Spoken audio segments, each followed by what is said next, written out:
할렐루야. 오늘도 주의 전을 찾으신 우리 성도님들을 주의 이름으로 사랑하고 축복합니다. 우리 옆에 계신 분들과 인사 나누겠습니다. 사랑합니다. 축복합니다. 오늘도 기쁜 주의 날입니다. 우리가 함께 하나님께 찬양으로 먼저 영광 돌리도록 하겠습니다.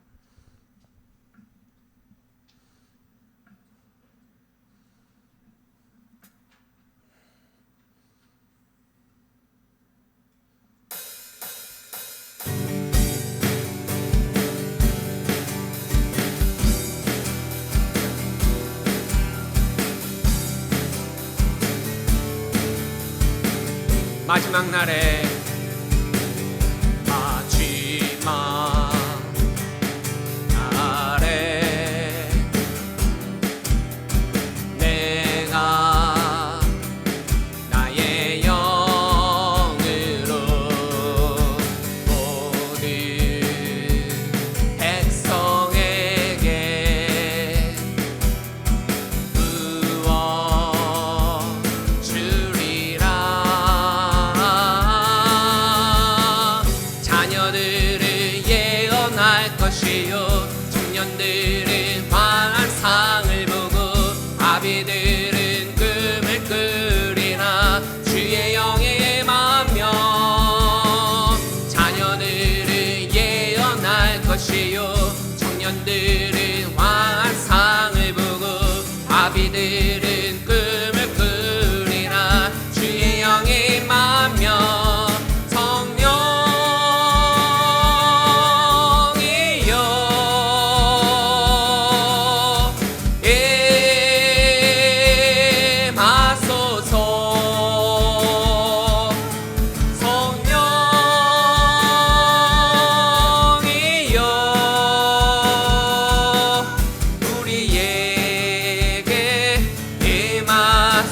마지막 날에 마지막 날에 내가 나의 영으로 모든 백성에게 부어 주리라.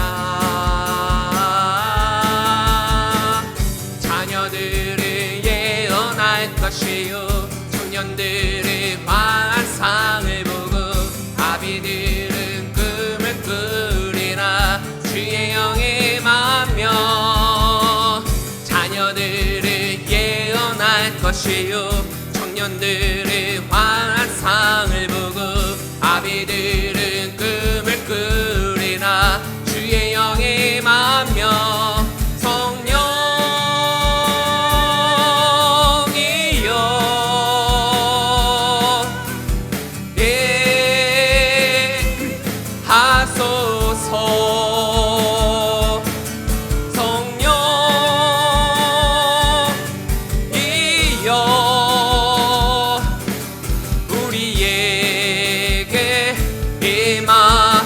자녀들은 예언할 것이요 자녀들은 예언할 것이요 청년들은 환상을 보고 아비들은 꿈을 꾸리라. 주의 영이 임하며 자녀들은 예언할 것이요 청년들은 환상을 보고 아비들은 꿈을 꾸리라. 주의 영이 임하며 성령이여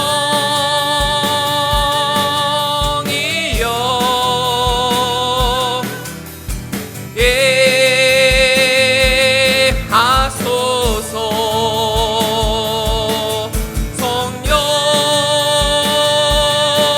성령이여 우리에게 임하소서. 우리에게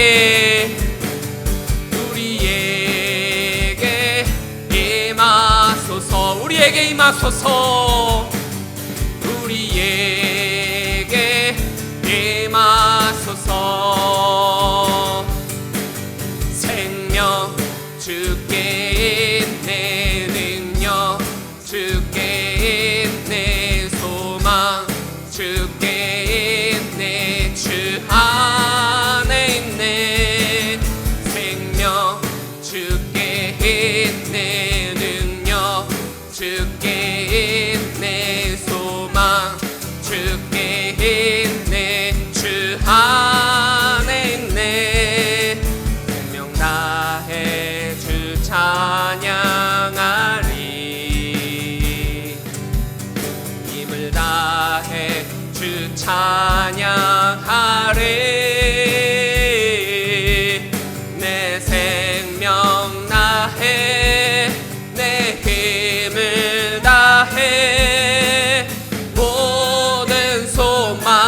주님께 생명 주께 있네 능력 주께 있네 소망 주께 있네 주 안에 있네 생명 주께 있네 능력 주께 있네 소망 주께 있네 주 안에 있네 생명 다해 주 찬양하리 힘을 다해 주 찬양하리 내 생명 다해 내 힘을 다해 모든 소망 주님께 생명 주께 있네 능력 주께 있네 소망 주께 있네 주 안에 있네 생명 주께 있네 능력 주께 있네 소망 주께 있네 주 안에 있네 주 안에 있네 주 안에 있네 주께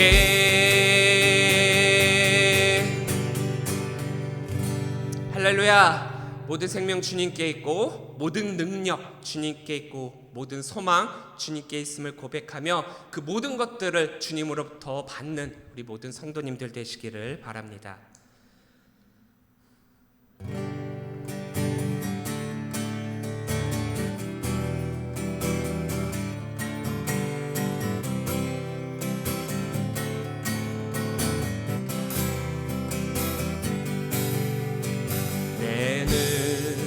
주의 영광을 보내 우리 가운데 계신 주님 그 빛난 영광 온 하늘 덮고 그 찬송 온 땅 가득해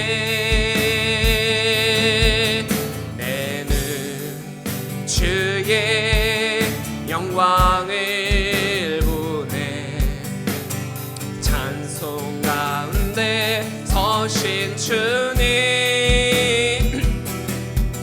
주님의 얼굴을 온 세상 향하네 권능의 발을 드셨네 주의 영광 이곳에 가득해 우린 선의 주님과 함께 찬양하며 우리는 전제나리 모든 열방 주 볼 때까지 내는 주의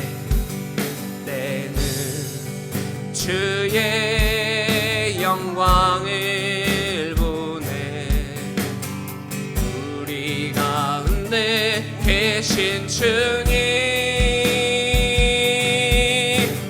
그 빛난 영광 온 하늘 덮고 그 찬송 온 땅 가득해 주의 영광을 보내 찬송 가운데 서신 주님 주님의 얼굴을 온 세상 향하네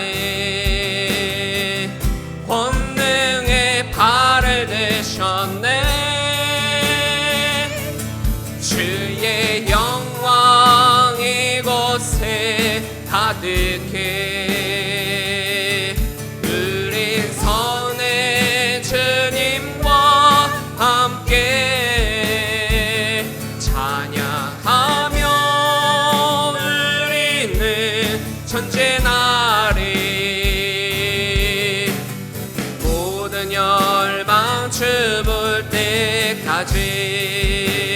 하늘 아버지 우리 새롭게 하사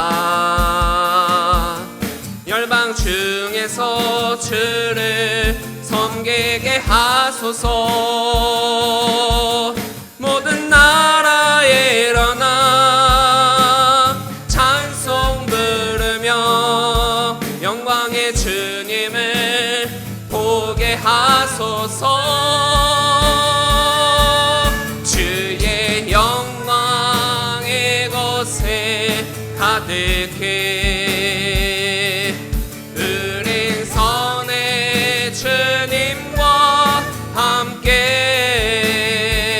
찬양하며 우리는 전제나리 모든 열방 주 볼 때까지 모든 열방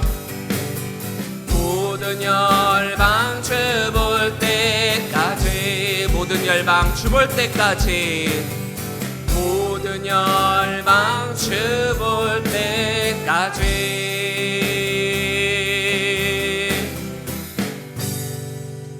아멘. 하늘의 문을 여소서. 이곳을 주목하소서. 주를 향한 노래가 꺼지지 않으니 하늘을 열고 보소서. 이곳에 임재하소서. 주님을 기다립니다. 기도의 향기가 하늘에 나으니 주여 임재하여 주소서. 이곳에 오셔서 이곳에 앉으소서. 이곳에서 드리는 예배를 받으소서. 주님의 이름만이 오직 주의 이름만 이곳에 있습니다. 이곳에 오셔서 이곳에 앉으소서. 이곳에서 드리는 예배를 받으소서. 주님의 이름만이 오직 주의 이름만 이곳에 있습니다.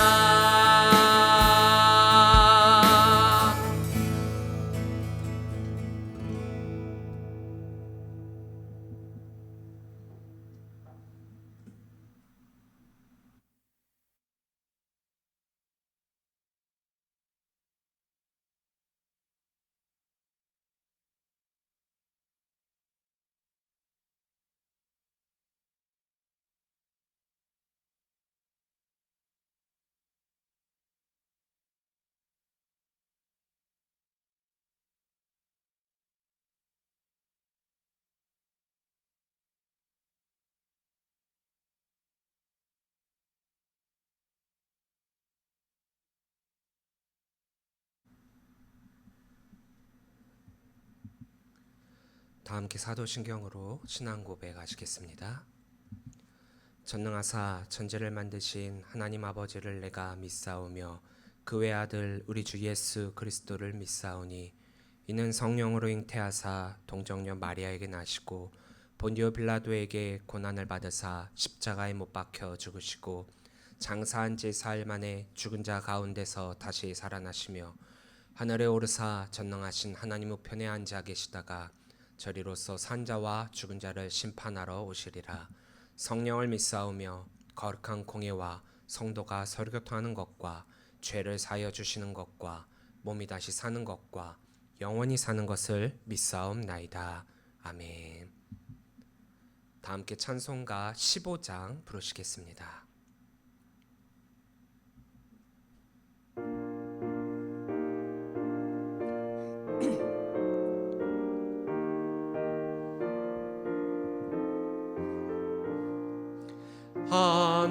하나님의 크신 사랑 하늘에서 내리사 우리 맘에 항상 계셔 온전하게 하소서. 우리 주는 자비하사 사랑 무한하시니 두려워서 떠는 자를 구원하여 주소서. 걱정 근심 많은 자를 성령 감화하시며 복과 은혜 사랑받아 평안하게 하소서. 처음과 끝이 되신 주님 항상 인도하셔서 마귀 유혹 받는 것을 속히 끊게 하소서. 전능하신 아버지여 주의 능력 주시고 우리 맘 임하셔서 떠나가지 마소서. 주께 영광 항상 돌려 천사처럼 섬기며 주의 사랑 영원토록 찬송하게 하소서. 우리들이 거듭나서 흠이 없게 하시고 주의 크신 구원받아 온전하게 하소서. 영광에서 영광으로 천국까지 이르러 크신 사랑 감격하여 경배하게 하소서. 아멘.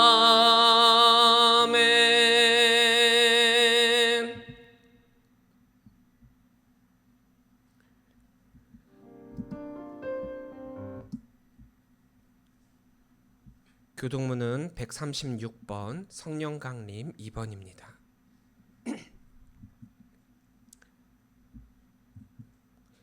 그 후에 내가 내 영을 만민에게 부어 주리니 너희 늙은이는 꿈을 꾸며 젊은이는 이상을 볼 것이며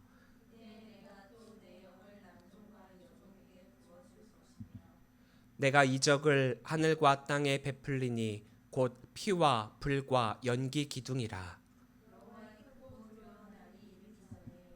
해가 어두워지고 달이 핏빛같이 변하려니와 이는 나 여호와의 말대로 시온 산과 예루살렘에서 피할 자가 있을 것이며 아멘. 다 함께 봉헌 찬양 나의 모습 나의 소유 찬양하시겠습니다. 나의 생명을 드리니 주 영광 위하여 사용하옵소서. 내가 사는 날 동안에 주를 찬양하며 기쁨의 잼을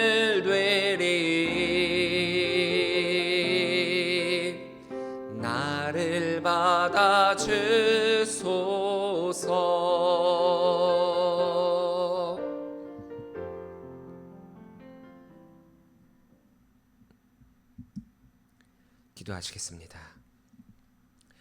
은혜로우신 하나님 참으로 감사합니다. 오늘의 때를 주셔서 주님 앞에 나와 예배할 수 있도록 허락하여 주신 것 너무나도 감사합니다. 주님 앞에 예배드림이 우리 삶의 기쁨이요 또한 온전히 드려야 될 헌신임을 기억하면서 주의를 헌신하고 이 예배 때를 사모하며 주님께서 주시는 말씀으로 말미암아 새 힘을 얻는 우리 귀한 성도들 되게 하여 주시옵소서. 주님 앞에 나와 예배드리고 또한 우리의 마음을 주님께 드립니다. 또한 정성 어린 예물을 주님께 드립니다.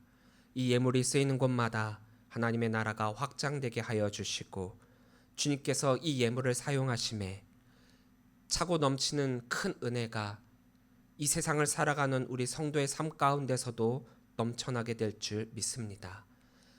각양 목적으로 주님께 드리는 이 예물을 통하여서 우리 언약교회가 이 지경에서 맡겨진 사명 잘 감당케 하여 주시고 복음 전파의 사명을 온전히 감당함을 통하여 하나님의 뜻이 이 땅 가득 넘쳐나게 하여 주시옵소서. 오늘 이 자리에 모인 성도들의 모든 삶을 주님께서 다 아시는 줄 믿습니다. 삶의 순간 하나하나까지 주님께서 주장하여 주셔서 그 삶을 인도하여 주옵소서. 모든 것 주님께 감사를 드리오며 예수님의 이름으로 기도합니다. 아멘.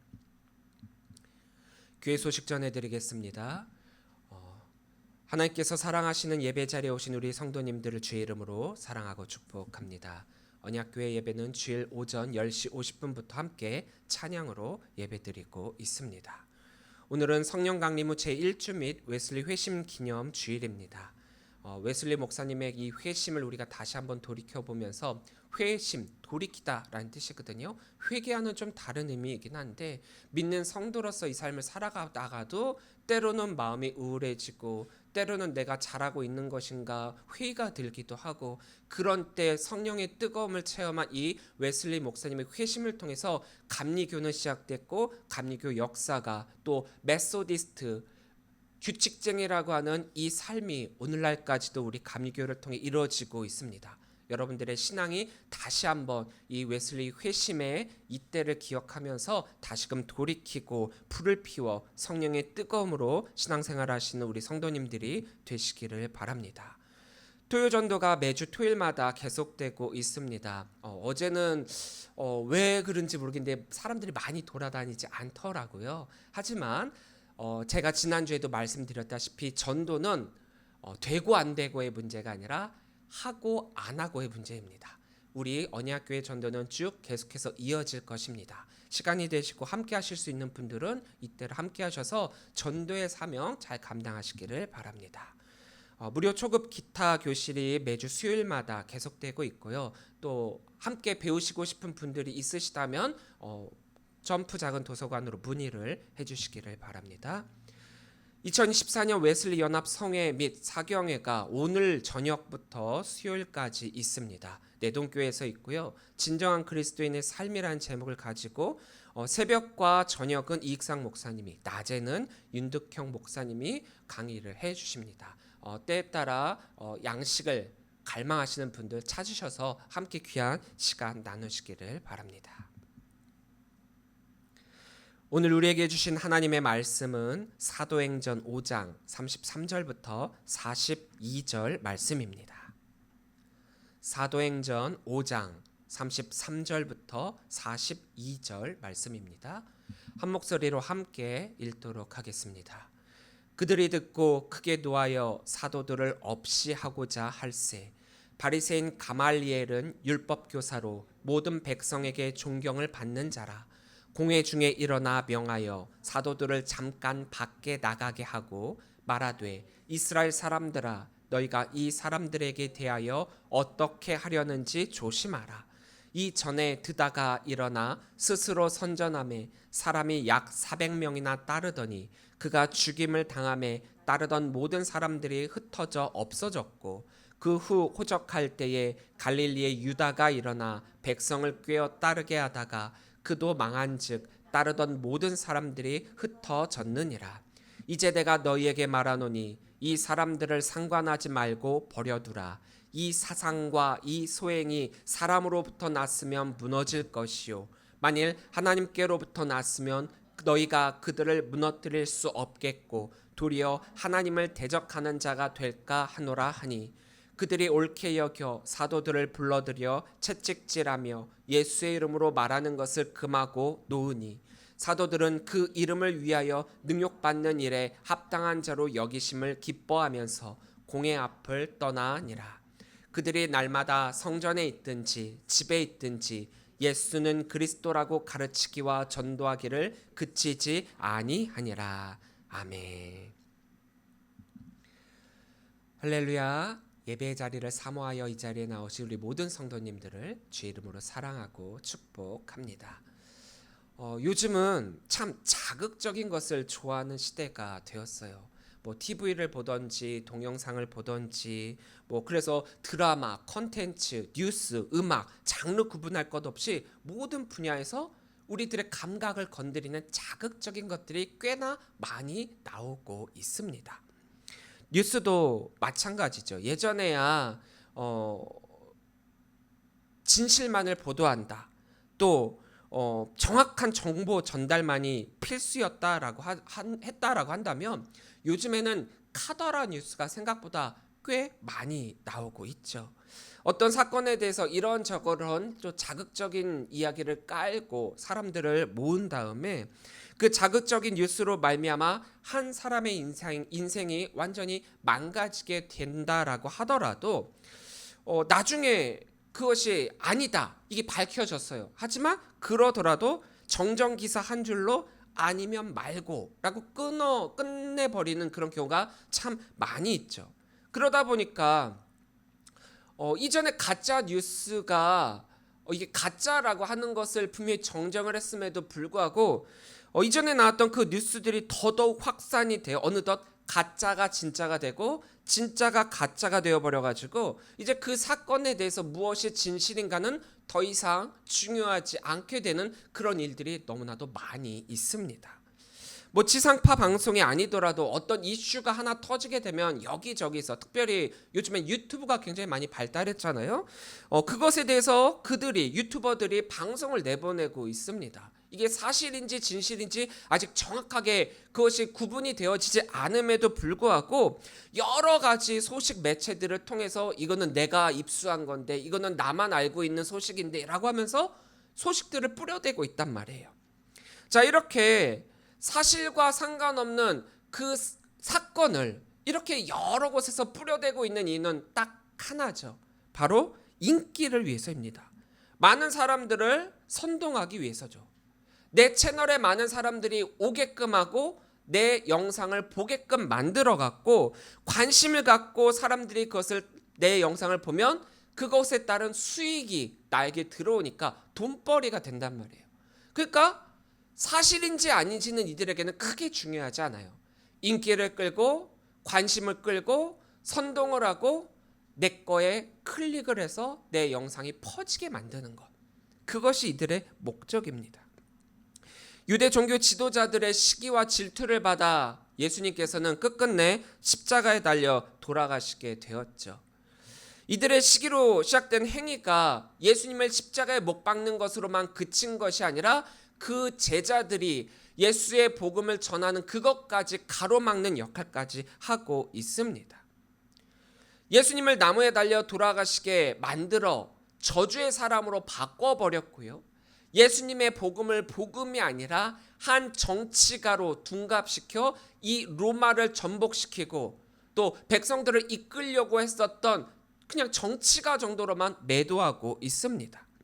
여기까지가 그들의 계획이었고 성공했다라고 생각을 했죠. 하지만 예수님이 부활하셔서 그들의 모든 계략은 무너지게 되었습니다. 그들에게 있어서 그래서 이 사건은 너무나도 뼈아픈 실수였고 덮고 싶은 최악의 사건이었고 자신들의 권위가 무너진 사건이었기 때문에 되도록이면 사람들에게 퍼지지 않기를 바라는 것이 이들의 바람이었습니다. 가장 숨기고 싶은 거였죠. 그랬기 때문에 사도들이 예수님의 복음을 전하는 것을 명령으로 가로막았던 거예요. 사실 유대 종교 지도자들이 볼 때 이 사도들 별것 아닌 것처럼 보이거든요. 그렇잖아요. 권력자들이 볼 때 일반 평범한 사람들은 아무것도 아닌 것처럼 보입니다. 그래서 그들을 잡아다가 감옥에 가두고 이렇게 엄포를 한다라고 한다면 이들이 스스로가 자기네들의 그 권위에 무너져 갖고 쩔쩔매다가 이것은 우야우야 없어질 거라고 생각을 했었던 거예요. 그런데 예수님을 죽게 만든 흉수로서 자신들을 지목하고 도리어 자신들을 나무라고 있는 이 사도들을 보게 됩니다. 5장 29절에서 사람보다 하나님께 순종하는 것이 마땅하니라. 사도들이 이렇게 선포하고 있거든요. 이들은, 종교 지도자들은 사도들에게 왜 예수의 이름으로 전하지 말라라고 했는데 왜 너희가 이 이름을 전하고 있느냐라고 다그쳤을 때 사도들이 한 말이 이거예요. 사람의 말보다 하나님께 순종하는 것이 마땅하다. 그리고 그 뒤에 사도들이 또 이렇게 이야기하죠. 예수님의 부활 사건과 관련된 모든 것의 증인으로서 자신들이 진짜 하나님께 순종하는 자요 성령님과 함께하는 자다. 이렇게 선언을 한단 말이에요. 그동안 종교 지도자들이 일반 백성들보다 더 우위로 놓고 있었던 신앙적 권위, 즉 우리는 하나님의 사람이다, 하나님의 대리인이다, 우리가 하는 말은 하나님의 말씀이다 라고 백성들에게 선언했던 것과 더불어서 자신들이 예수를 십자가에 못 박혀 죽게 돌아가시게 하셨던 그것은 예수가 백성들을 말로 현혹시키고 마음을 사로잡는 그런 흉악한 자였기 때문에 그 예수를 십자가에 못 박혀 죽였다 라고 한 자기들만의 정당성이 있었단 말이에요. 그런데 이 두 가지의 명분이 사도들의 이 선언에 의해 빼앗겨 버리게 됩니다. 명분이 없어져 버린 거죠.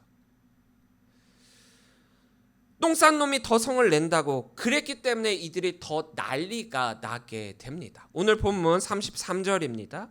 그들이 듣고 크게 노하여 사도들을 없이 하고자 할세. 사실 잘못한 사람들이 더 마음에 찔림이 있잖아요. 그동안은 사도들이 별 영향력을 끼치지 않는 조물애기 정도로 여기고 그들을 무시하고 협박하고 찍어누리고 또 그래서 유대 사회에서 이들을 왕따시키면 모든 것이 다 해결될 것이다 생각을 했었었는데 이제 더 이상 가만 놔두면 안 될 것 같은 거예요. 아무리 찍어누르고 협박하고 겁박하고 해도 이들은 더욱더 담대함으로 예수 그리스도의 복음을 전파하고 있으니 말입니다. 그래서 이제는 더 이상 이들을 놔둬서는 안 되겠다라고 생각이 들어요. 그래서 이들의 이 발언과 영향력이 그 이전에 자기들이 죽였던 예수님의 영향력급으로 성장한 것으로 여겨 이제는 이들도 얼토당토하지 않는 죄목을 씌워 죽여야겠다라고 다짐을 하고 있는 그런 순간입니다. 하나님을 제대로 섬기지 않고 예수님을 제대로 닮지 않으며 성령님을 통해 신앙생활을 하지 않는다라고 한다면 어쩌면 우리들도 이들의 이러한 모습과 같이 시기와 질투와 잘못된 신앙과 판단으로 다른 성도들을 바라볼 위험이 있어요. 우리가 제대로 된 신앙을 가지고 있지 않는다라고 한다면 정말 정확하게 신실하게 거룩하게 신앙생활하고 있는 그 사람들을 시기해 갖고 그들을 잘못 바라보게 될 수도 있다라는 거죠. 우리가 왜 교회에 나오고 왜 우리에게 복음이 주어졌고 우리가 왜 예배하며 또 무엇을 해야 하는지 제대로 깨닫지 못한다면 그래서 다른 것을 바라본다면 우리의 눈과 귀는 막히게 되고 우리의 영은 막히게 되고 그래서 하나님의 영광이 아닌 내 개인의 영광을 위한 종교 생활을 하게 되니까요. 34절부터 35절 말씀입니다. 바리새인 가말리엘은 율법 교사로 모든 백성에게 존경을 받는 자라. 공회 중에 일어나 명하여 사도들을 잠깐 밖에 나가게 하고 말하되 이스라엘 사람들아 너희가 이 사람들에게 대하여 어떻게 하려는지 조심하라. 이제 산헤드린 공회 안에 있었던 이 유대 종교 지도자들이 격분을 하게 되죠. 감정이 앞서게 됩니다. 그래서 이들의 말을 듣고 막 흥분을 하게 돼요. 그래서 이 사도들을 어떻게 죽일까 논하게 되는 거죠. 그 옛날 예수님을 죽였던 방법대로 말입니다. 그랬더니 이제 이 산헤드린 공회 안에 있었던 율법 교사 가말리엘이 이제 중재에 나서게 됩니다. 근데 중요한 게 있어요. 이 사람 앞에 있었던 그 수식어가 모든 백성에게 존경받는 바리새인, 율법 교사. 그러니까 대부분의 바리새인들 또 율법 교사들은 존경을 받는 위치와 존재들입니다. 얼마나 그 삶이 철저했는지 사람들은 나는 그렇게 따라할 수 없다. 정말 거룩하고 신실하고 정말 규칙적으로 그 하나님을 바라보며 하나님만을 바라보는 사람이구나. 그렇게 여겨지던 사람들이 바리새인들이란 말이에요. 그러니까 우리가 간혹 성경에서 예수님이 책망의 대상이 되었던 이들이 이 바리새인들이었기 때문에 뭐 바리새인들은 다 나쁘다 그렇게 생각할 수 있을지 모르지만 사실은 그게 아니라 이들은 철저한 자기 관리와 신앙을 통해서 많은 백성들에게 존경을 받는 인물들이었단 말이에요. 이 가말리엘이 바로 그런 영향력을 끼치던 사람이고 그가 이제 이 사건에 대해서 중재를 하기 위해 나서게 되었다라는 겁니다. 뭐 사실 좋게 이야기하자면 중재이지 사실은 가말리엘이 말한 이 말은 그닥 긍정적인 의미로서의 말은 아니기도 합니다. 즉 그의 제안이 뭐 유대 종교 지도자들의 편을 든 것도 아니고 또 이 사도들의 이 복음에 대해서 편을 든 것도 아니고 지금 이 상황에 막다트린 이 사건에 대해서 이 상황이 최악으로 치닫는 것만은 막자라고 하는 의도 아래 제안을 하고 있는 거예요. 왜냐? 지금 종교 지도자들이 너무 흥분하고 있거든요. 감정이 너무 앞서고 있거든요. 가말리엘이 원래 예수님과 사도들 그리고 예수님을 믿던 사람들에게 크게 호의적인 사람은 아닙니다. 왜냐? 이는 철저한 율법 교사라고 했어요. 하나님은 믿되 예수님은 따르지 않는 자입니다. 그러다 보니까 반쪽짜리로 뭐 예수님의 복음을 들어보기는 했지만 신뢰하지는 않았고 그렇다고 또 이들이 하나님의 말씀과 상반되는 이야기, 모습, 행동 그렇게 하는 것은 또 아니고 그럼에도 이 자리에 중재를 한 까닭은 오롯이 그의 성품에 관련된 거예요. 많은 백성들의 존경을 받을 만큼 그의 성품은 좌로나 우로나 치우친 것이 아니라 정말 하나님만을 바라보고 있었다라는 거죠. 유대 종교 지도자들이 내세운 그런 주장과는 달리 사도들에게서 특별히 율법을 부정한 그런 행위들을 찾을 수 없었기 때문이라는 거죠. 그래서 유대 종교 지도자들이 지금 주장하고 있는 것처럼 사도들을 잡아 죽이자라고 하는 이거는 단순한 문제로 끝날 게 아니라는 거예요. 자칫 잘못하면 백성들에게 밉보일 수도 있고 법적 근거 없이 사도들을 죽이게 된다라고 한다면 커다란 문제가 생길 수 있으니까요. 그래서 섣불리 감정이 앞선 이 유대 종교 지도자들의 의견을 따르기에는 무리가 있었던 겁니다. 지금 유대 종교 지도자들이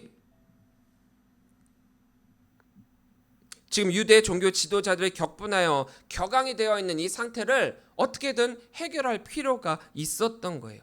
이들은 앞뒤 가리지 않고 앞으로 무조건 돌진하는 무대포 감정을 가지고 있었기 때문이죠. 그래서 가말리엘은 이들을 향해서 이렇게 호칭을 하고 있어요. 이스라엘 사람들아. 여기에는 커다란 의미가 있습니다. 이스라엘 사람들아. 지금 여기 산헤드린 공회원 안에 있는 이스라엘 사람들은 누구예요? 유대 종교 지도자들이에요. 그들을 향해서 그냥 이스라엘 사람들아라고 이야기를 하는 까닭은 하나님 나라 백성 이스라엘 사람들아. 이 앞에 말이 좀 빠진 거예요. 그러니까 너희들의 지금 상황과 직분과 위치를 다시 한번 되새겨 보자. 너희가 누구냐? 하나님 나라 백성들이다. 지금 격앙된 감정을 추스리고 감정에 따라 행동할 것이 아니라 지금 하나님 나라 백성인 너희들이라면 이 상황에 대해서 하나님의 뜻이 무엇인지 한번 살펴보자. 이 한마디의 호칭 가운데 이 상황을 이렇게 이야기를 하고 있다라는 거죠. 그러면서 두 가지의 사건을 이들에게 상기시키고 있습니다. 36절부터 37절 말씀입니다. 이전에 드다가 일어나 스스로 선전하매 사람이 약 400명이나 따르더니 그가 죽임을 당하매 따르던 사람들이 흩어져 없어졌고 그 호적할 때에 갈릴리의 유다가 일어나 백성을 꿰어 따르게 하다가 그도 망한즉 따르던 모든 사람들이 흩어졌느니라. 가말리엘이 예를 들고 있는 드다와 갈릴리의 유다는 무력 투쟁을 전개한 혁명 운동가들이에요. 그러니까 어떻게 보면은 무력으로 세상을 바꾸려고 했었던 그런 사람들이라는 거죠. 예수님과 사도들의 복음 전파를 이들과 같은 범주에서 비교를 하고 설명을 하고 있는 셈인데, 사실 여기에서부터 가말리엘은 뭐 큰 오류를 범하고 있는 거죠. 비교 대상 자체가 틀리다라는 거예요. 참 복음이요 메시아이신 예수님과 세상 정치적 행동과 비교를 하고 있으니 이건 잘못된 거라는 거예요. 그래서 일단 예수님, 우리가 신앙생활을 하면서도 예수님을 어떻게 바라보고 있느냐에 따라서 우리의 신앙과 삶은 판별이 될 수가 있어요. 세상은 예수님을 4대 성인 중 한 명이라고 일컫고 있죠.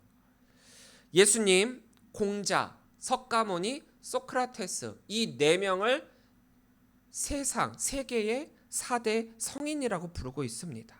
간혹 종교와 관련이 없다라고 여겨지는 소크라테스를 빼고 무함마드를 여기에 집어넣는 경우도 있다라고 하더라고요. 물론 인간으로서 이 온 세계에 큰 영향력을 끼쳐서 믿음이라고 하는 인간의 핵심 가치를 움직였다라고 그것을 귀하게 여겨서 이들을 성인의 자리에 놓고 추앙하고 있는데, 이건 아무나 할 수 있는 것이 아니니까 굉장하다라고 여길 수 있어요. 4대 성인에 포함됐다라고 하는 것만으로도 영광된 자리라고 사람들은 말할 수 있습니다. 말 한마디에 수십만, 수백만, 수천만의 사람들이 합심하여서 움직인다? 이거는 언어의 연금술사라고 여겨진 정치가들도 하지 못하는 일들이에요. 예수님이 4대 성인 중 한 명이다. 인간적 관점과 또 이 세상 사람들의 마인드다라고 한다면 엄청난 거죠.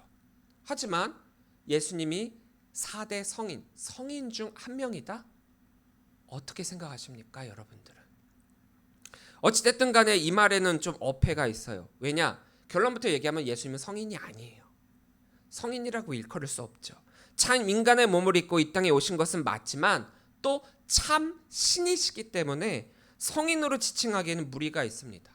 성인은 인간이에요. 인간이며 아무리 앞에 성이라고 하는 거룩한 사람이다라고 하는 말이 붙는다라고 하더라도 다 죄인이요, 그렇기 때문에 죽음을 피할 수 없는 자들입니다. 그런 인간의 범주에서의 판단으로 이 예수님과 이들을 비교한다? 이거부터가 좀 잘못된 거죠. 이것은 문제가 틀려서 답도 틀린 그런 케이스예요. 예수님을 4대 성인은 없으니까 너희들은 이것을 굉장히 자랑스러워해라? 문제가 잘못됐다라는 거예요. 예수님은 4대 성인이 아니죠. 성인이 아니라는 거예요. 예수님은 죽음을 맞이하는 인간이 아니라 영생하는 신이시기 때문에 성인이라고 지칭하는 것은 잘못된 거예요.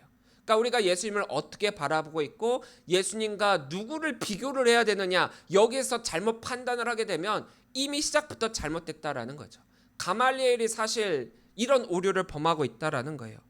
일개 혁명 운동가인 이 드다와 갈릴리의 유다를 예수님과 같은 성산에 놓고 같은 의미로 비교를 하고 있다? 이건 예시 자체가 사실 잘못된 겁니다. 38절부터 39절입니다. 이제 내가 너희에게 말하노니 이 사람들을 상관하지 말고 버려두라. 이 사상과 소행이 사람으로부터 났으면 무너질 것이요, 만일 하나님께로부터 났으면 너희가 그들을 무너뜨릴 수 없겠고 도리어 하나님을 대적하는 자가 될까 하노라 하니.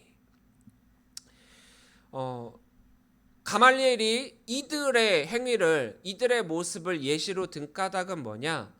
이들이 이런 행위를 했는데 이들이 하나님의 뜻대로 행하지 않았기 때문에 그들이 죽은 이후에 그를 따르던 자들이 다 흩어져 버리지 않았느냐? 그들의 행위의 정당성은 없었다. 팩트는 똑같더라도 말을 하는 사람에 따라서, 그리고 말을 듣는 사람에 따라서 의도가 달라지는데, 사실 이 사건을 엮은 것 자체는 잘못된 거지만 여기에서 가말리엘이 중요하게 말을 하고 있는 의도는, 자, 사도들이 자신들은 하나님의 사람이다라고 선언하고 있고 자신들은 복음을 전하고 이 복음은 하나님께서 주신 것이다라고 선언하고 있는데, 만약 그들의 복음 선포가 사람으로부터 났으면 무너질 거고 하나님께로부터 났으면 하나님께서 지켜주실 것이다 라고 선언하고 있죠. 그러니까 사실 이 말에 대해서는 사도들 편을 들어서 이들의 복음에 대한 확신을 가지고 가말리엘이 이야기하고 있는 것이 아니라 어떻게 보면은 한 발은 좀 빼고 있는 거죠. 빼고 이야기를 하는 거예요. 또 그렇다고 유대 종교 지도자들의 말을 따를 수는 없기 때문에 그럼에도 유대 종교 지도자들로 하여금 감정이 앞서 이를 크게 키워 그르치는 것보다 명분 있는 결과로 끝을 맺을 수 있도록, 그래서 이들도 처음에는 이 감정을 내서서 죽이려고 했었다가 아차 싶은 거죠. 한번 말을 던져놨는데 이거를 뭐 주워 담을 수도 없고, 근데 가말리엘이 이런 말로 이렇게 던지고 이렇게 중재를 나서게 되자 가말리엘 말에 동조를 하고 또 명분 있는 결과로 끝을 맺을 수 있게 됩니다. 하지만 더불어서 이들은 다시 한번 자신들의 주장을 명령으로 더 하고 있죠. 자, 요번만 내가 봐줄게. 요번만 내가 봐줄 테니까 그래도 너희는 나가서 예수의 이름으로 복음을 전파하지 말아라. 이렇게 다시 한번 명령을 하고 있는 거예요. 40절입니다. 그들이 옳게 여겨 사도들을 불러들여 채찍질하며 예수의 이름으로 말하는 것을 금하고 놓으니. 율법 교사다. 누구보다도 성경에 뛰어난 지식을 가지고 있는 사람이다. 그렇다라고 한다면 그 율법이 의미하는 바, 성경이 말하고 있는 바, 그 의미를 제대로 캐치할 수 있어야 되지 않겠습니까? 하나님의 말씀에 대한 지식과 지혜가 그 누구보다도 확신에 차 있어야 하는 위치가 율법 교사고 성경 전문가예요. 근데 어찌 보면 문제의 명확한 해결보다는 서로의 가려운 부분만 긁어주고 끝낸 말이기도 합니다. 그럼에도 불구하고 이 가말리엘의 이 말과 언행은 사뭇 다른 유대 종교 지도자들과는 좀 차이가 있죠. 뭐냐? 바로 하나님을 경외하는 마음이 그 안에 담겨져 있다라는 거예요. 다른 유대 종교 지도자들은 주장한 게 뭡니까? 자기들의 말을 하나님의 말씀보다 더 우위에 두고 명령을 했단 말이에요. 하지만 지금 이 가말리엘이 하고 있는 말은 무엇입니까? 이들의 행위와 이들의 사상은 그냥 내버려 둬라. 이들이 하는 것이 하나님의 뜻이고 계획하심이고 옳은 것이면 하나님께서 그들을 그대로 내버려 둘 것이고, 만약에 이들의 행위가 하나님의 뜻과 반대되는 것이다 라고 한다면 하나님께서 이들을 치실 것이고 하나님께서 책임지실 것이니까 결과는 하나님께서 하실 것이다. 이렇게 주장하고 있으니 하나님을 경외하고 있는 마음만큼은 사뭇 다른 유대 종교 지도자들과는 다른 모습을 보이고 있다라는 거죠. 어찌됐든 가말리엘의 이 중재의 조언으로 말미암아 사도들이 이 자리에서 풀려나게 되었다라는 것은 분명한 사실입니다. 하나님께서 복음과는 상관없었던 인물, 그렇다고 유대사회 전반에 어느 정도의 영향력을 끼칠 수 있는 자, 존경을 받는 자라고 했죠. 그리고 그렇다고 사도의 편은 아니지만 한쪽으로 치우치지 않고 또 1년에 이 사건을 유대 종교 지도자들과 사도들 사이에서 스무스하게 해결할 수 있는 그 인물로서 이 가말리엘을 선택하시고 그 성품을 통하여 사도들의 피할 길을 예비하고 계십니다. 놀랍죠. 사실 이 가말리엘이 정말 하나님의 사람이고 복음의 사람이어서 이런 일을 한 건 아니지만 어찌됐든 이 중재의 이 말을 통하여서 사도들은 이 자리를 벗어날 수 있게 되었다라는 거예요. 41절입니다. 사도들은 그 이름을 위하여 능욕받는 일에 합당한 자로 여기심을 기뻐하면서 공의 앞을 떠나니라. 예수의 이름으로 복음을 전하는 것을 끝끝내 금지했던 유대 종교 지도자들입니다. 포기하지 않았어요. 자신들의 잘못된 믿음과 또 명령이기는 하지만 잘못된 믿음을 진실이라고 믿는 이 믿음의 오류의 믿음으로 가지고 있었던 그들이에요. 그런 믿음을 소유한 이들입니다. 그러니까 이들에게는 아무리 진실을 이야기해도 진실이 통하지 않는다라는 거죠. 어떤 드라마를 보니까 그 드라마에서 한 인물이 과대 망상증에 빠져 있어가지고 사실이 아닌 걸 사실로 믿어요. 이건 누가 보더라도 아니거든요. 하지만 그 자신은 그게 진짜라고 믿어요. 많은 이단에 빠진 사람들이 바로 이 과대 망상에 빠져가지고 거짓을 진실로 받아들이고 나는 진짜라고 믿는 그런 믿음을 갖게 된다라는 거예요. 굉장히 위험하죠. 그런데 사도들은 그렇게 위협하고 그렇게 때리고 그렇게 핍박하는 그들 앞에서 기뻐하고 있습니다. 그들은 거짓을 이야기하고 있고 거짓을 진실이라고 말하고 있지만 그래도 복음을 멈추지 않았습니다. 코로나19라고 하는 이 전염병, 예수님이 오신 이후 단 한 번도 끊어지지 아니한 예배조차 끊어지게 만든, 어떻게 보면 인류 역사상 처음 맞이한 큰 재앙이었죠. 죽음 앞에서도 예수 그리스도의 복음을 거부하지 않았고 포기하지 않았고 부인하지 않았고 또 예배를 끊이지 않았던 성도와 교회였습니다.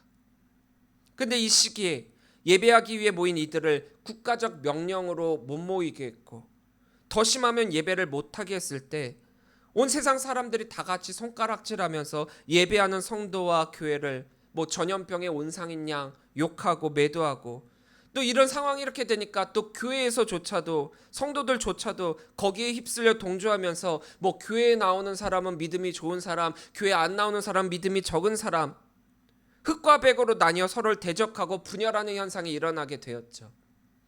너무 마음이 아프더라고요. 내외부적으로 분란이 일어났고 하나가 되어야 할 교회가 둘, 셋, 넷 막 쪼개지기 시작을 합니다. 근데 잘 생각을 해보세요. 코로나19로 인해서 교회에 오냐 안 오냐 이게 핵심이 아니라는 거예요. 코로나19라고 하는 그 전염병 그 자체가 문제가 아니라는 거예요.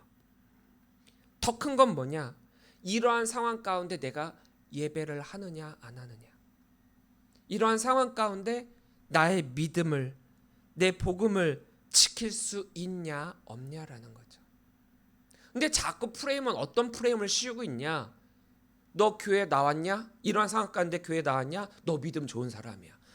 너 이런 상황 가운데 교회 안 나왔어? 너 믿음이 적은 사람이야. 교회 나오면 믿음이 좋았고 또 교회 안 나오면 믿음이 적고, 이거는 교회 쪽에서 보면 프레임이고, 세상에서 말할 너 교회 나가? 그러면 너는 전염병을 퍼뜨리는 이상한 사람, 나쁜 사람. 교회 가면 죄를 짓는 모양으로 정죄를 하고 있다라는 거죠. 그러니까 자꾸 교회 오냐 안 오냐 이 프레임만 계속 뒤집어 씌우고 있었다라는 거죠. 이것이 핵심이 아니에요. 이것이 우리 믿음의 가장 큰 부분이 아니란 말이에요. 그래서 모이지 못하게 했기 때문에 모일 수 없는 상황 가운데 방송이라는 것을 선택을 했고, 또 예배 자체는 멈추지 않았지만 그것을 맞이하고 있는 성도들의 태도와 마음, 믿음, 신앙의 문제가 생겼던 거예요. 교회 와서 직접 예배하는 것, 이게 최고 베스트죠. 최선이란 말이에요. 근데 최선이 지금 가로막혔어요. 그러면 차선을 찾아야 되는데 그 차선이 뭐냐? 그럴 수 없는 상황 가운데 방송으로나마 현장에서 예배하듯 똑같은 마음과 태도와 자세로 예배하는 것, 그게 차선이었잖아요. 그런데 그런 가운데 성도들이 선택한 건 이 차선도 아니고 최악이었어요. 최악이 뭔지 아세요? 방송으로의 예배를 예배로 여기지 않고, 그래 현장에서 이 교회에서 예배드리지 못한다? 그럼 그냥 예배 자체를 째자. 최악을 선택하는 거예요. 그 다음에 이거는 방송으로 나가고 있으니까 이 방송은 차선이었단 말이에요. 근데 이 방송조차 최악으로 이용을 하는데 어떻게 하냐? 이건 방송이니까 다음에 내가 편할 때 이 방송을 다시 보자. 예배를 드리자가 아니라 다시 방송을 보자. 이렇게 예배와 말씀에 대한 이 마음의 자세와 신앙 자세가 완전히 무너져 버렸다라는 거예요. 교회 오냐 안 오냐 이게 문제가 아니에요. 이런 상황 가운데 내 믿음, 내 예배를 지키냐 안 지키냐.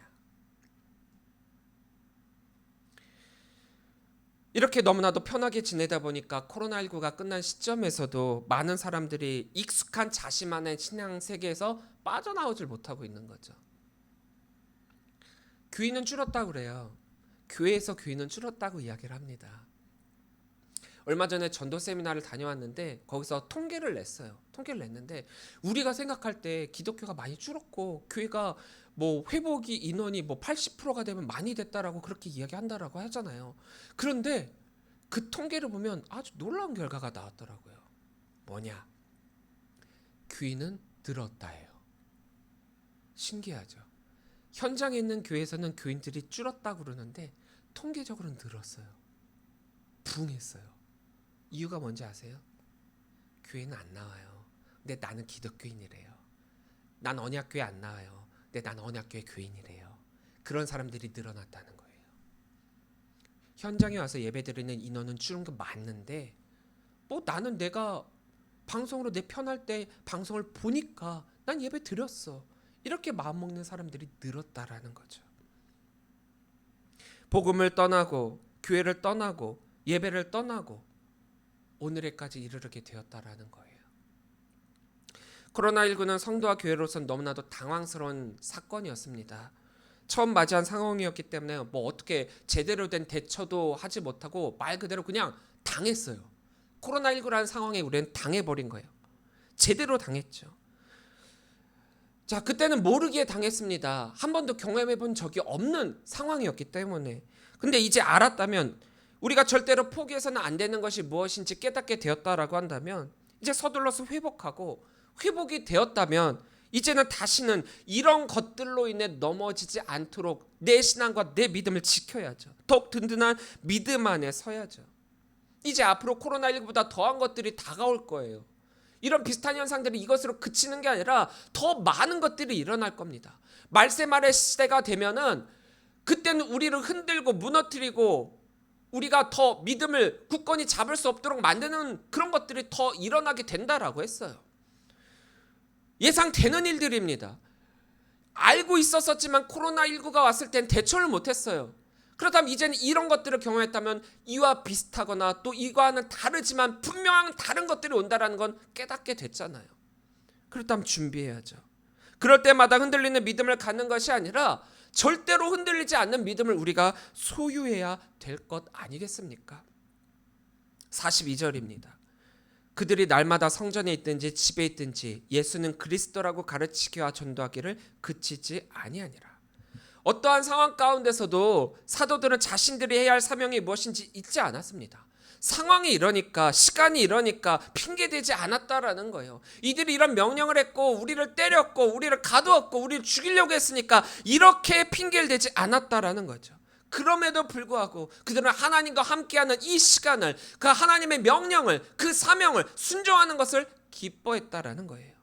비록 감옥에 갇히고 채찍질 당하고 매를 맞고 죽음의 위협 앞에 있더라도 그들은 복음 전파하는 그 사역을 멈추지 않았습니다. 왜냐?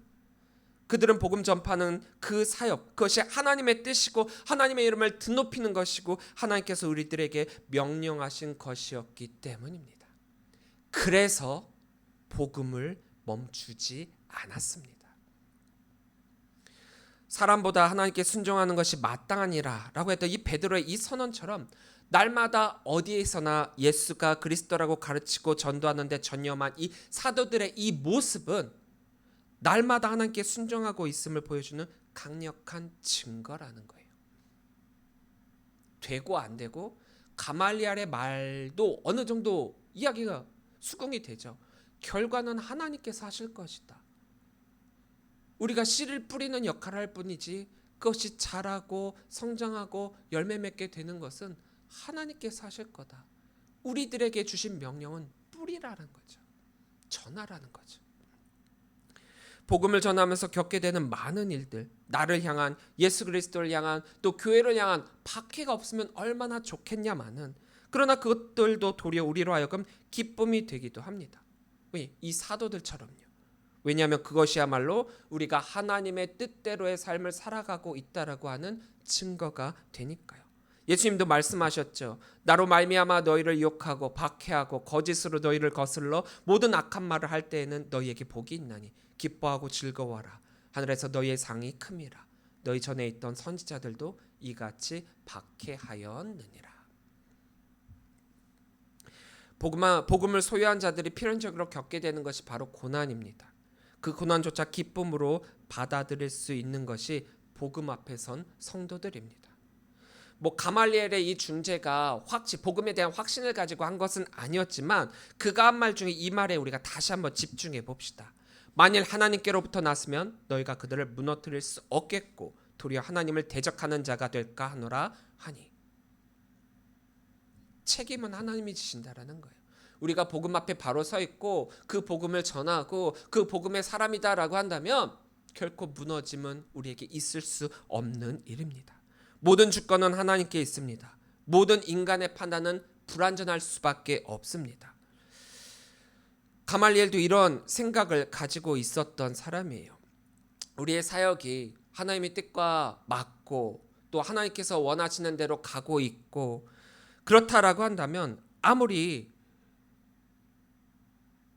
어떤 사탄이 계획이 사람의 계획이 우리를 가로막더라도 그것은 성공할 수밖에 없습니다. 하지만 우리의 사역이 하나님의 뜻과 계획하심에 맞지 않는다라고 한다면 아무리 화려하게 포장되어지고 거창하다라고 하더라도 실패할 수밖에 없어요. 개인의 신앙이 무너지고 교회 하나됨이 무너지는 가장 큰 이유는 외부적 핍박이나 문제가 아니라 하나님의 뜻이 아닌 다른 것을 구할 때입니다. 코로나19 역시도 전염병이라고 하는 그 자체, 그 문제, 그거 자체가 문제가 아니라 그 상황이 오게 되었을 때 그것을 어떻게 대처하느냐에 따른 우리의 신앙의 문제였다라는 거예요. 코로나가 문제가 아니라 우리의 신앙의 문제였다라는 거죠. 복음, 우리는 그것 하나만으로 충분합니다. 예배, 우리는 결코 포기하지 말아야 할 것이 이 하나님께 예배함입니다. 사역, 내 생각으로의 모습으로가 아니라 하나님의 뜻으로 한다면 그곳에는 결코 실패함이 없습니다. 우리 앞을 가로막고 있는 그 어떤 장애물이 있더라도 이 코로나19와 같은 그러한 엄청난 사건들이 우리 앞을 가로막더라도 우리의 믿음과 신앙을 흔드는 것들이 올지라도 그래도 우리는 복음을 멈추지 않습니다. 하나님께서 우리에게 말씀하시기를 그치지 말라 하셨고 세상에 나가 생명을 전하라고 하셨기에 그래서 우리는 복음을 멈추지 않습니다. 그 무엇보다도 이 복음의 사람이 되어서 올 2024년 이 복음으로 말미암아 승리하고 기뻐하시고 또한 나아가 선포하심을 통해 하나님의 기쁨이 되시는 우리 귀한 성도님들이 되시기를 주의 이름으로 간절히 축원합니다. 기도하겠습니다. 사랑 하나님 참으로 감사합니다. 오늘 주신 말씀을 우리가 기억하며 우리 삶에, 내 삶에, 우리 교회의 믿음과 신앙과 자세와 사역에 대해서 다시 한번 생각하고 회개하고 나아갑니다. 도전을 받습니다. 하나님의 뜻이 아닌 곳에 우리가 자꾸 내 생각을 넣으려고 하고 하나님이 가라 하신 곳에 내 생각을 넣고 하나님이 말씀하신 것에 토를 달 때가 너무나도 많았습니다. 사람보다 하나님께 순종하는 것이 더 마땅함을 우리가 기억하면서 복음 들고 나아가 세상에 전하는 자 되게 하여 주옵소서. 나의 가는 길 오직 주님만이 아십니다. 또한 주님께서 이끄실 줄 믿습니다. 그 주님께 의지함을 통하여 승리하고 복을 받고 능력받고 세상 많은 이들을 변화시키는 우리 성도들 되게 하여 주옵소서. 모든 것 주님께 감사를 드리오며 예수님의 이름으로 기도합니다. 아멘.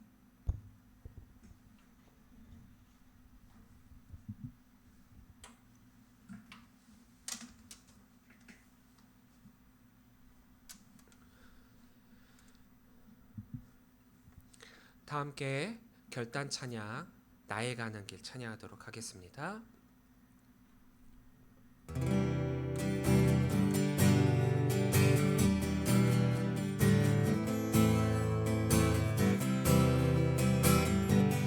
나의 가는 길 나의 가는 길 주님 인도하시네 그는 보이지 않아도 날 위해 일하시네 주 나의 인도자 항상 함께 하시네 사랑과 힘 베푸시며 인도하시네 인도하시네 나의 가는 길 나의 가는 길 주님 인도하시네 그는 보이지 않아도 날 위해 일하시네 주 나의 인도자 항상 함께 하시네 사랑과 힘 베푸시며 인도하시네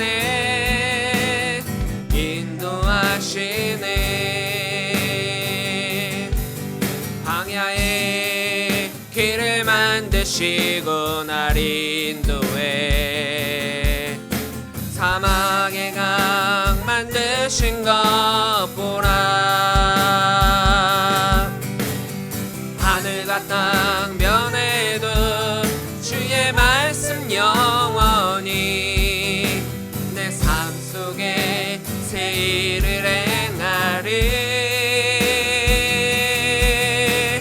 나의 가는 길 주님 인도하시네 그는 보이지 않아도 날 위해 일하시네 주 나의 인도자 항상 함께 하시네 사랑과 힘 베푸시며 인도하시네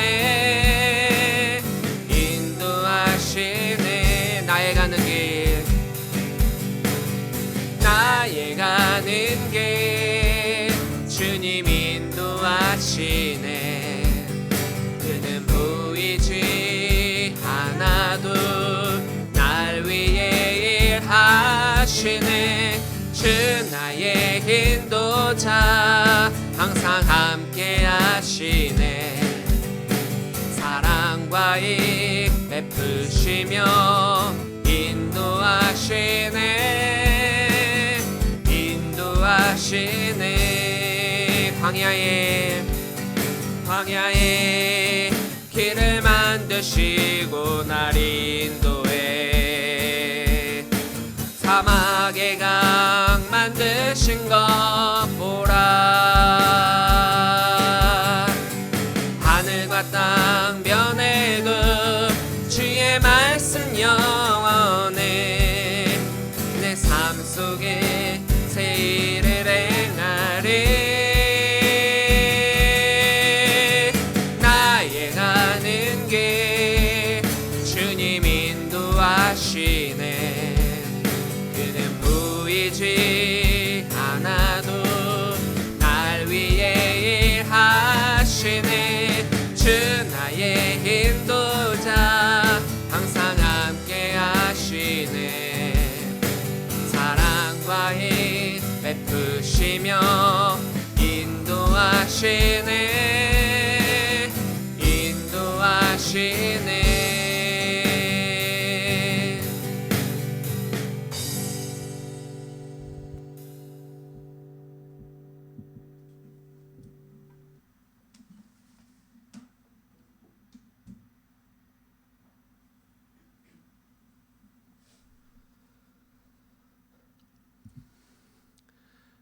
이제는 우리 주 예수 그리스도의 은혜와 무한하신 아버지 하나님의 그 크신 사랑하심과 성령님의 감화감동 역사 교통하심이 오늘 말씀을 따라 주님께서 우리들에게 주신 귀한 사명을 기억하면서 우리에게 어떠한 상황이 오든지 간에 우리의 믿음과 신앙을 굳게 지켜 그래도 복음을 멈추지 않고 그래서 복음을 멈추지 않기로 결단한 우리 모든 성도들 머리머리 위에 지금으로부터 영원토록 함께 하시기를 간절히 축원합니다.